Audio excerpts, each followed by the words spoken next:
Entre el cielo y la tierra, solo los dioses y el Etna.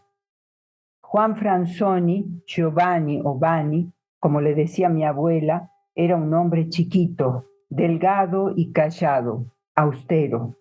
Era un campesino de Mesina, de Petineo.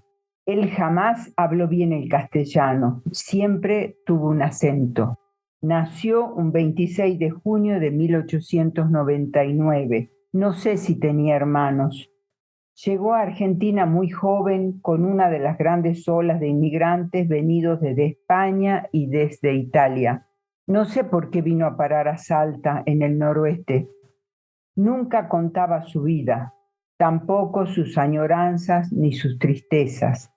Recuerdo que viajó solamente 2 veces a su tierra natal.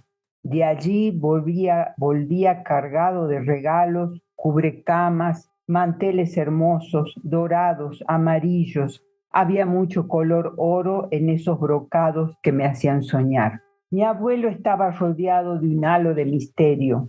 No solo no hablaba, sino también se reunía con otros italianos, hombres todos en lugares muy cerrados. Teníamos prohibido molestarlo en estos encuentros. Cerraban las puertas del comedor o de alguna pieza. Recordarían momentos vividos, lugares compartidos, vivencias, tristezas. Sé que se ayudaban mucho entre ellos, se traían presentes, se respetaban mutuamente. Teníamos muchos primos, segundos, todos muy serios. Recién comprendí esa seriedad cuando estuve en Sicilia. Mi abuelo era como los campesinos que vendían sus productos en los mercados, diligente pero muy serio, jamás sonreía. Esos lugares ausentes de mi espacio han marcado mi vida. Poco a poco comencé a acariciar la idea de viajar a Sicilia, primero a través de los mitos, luego a través de la ensoñación.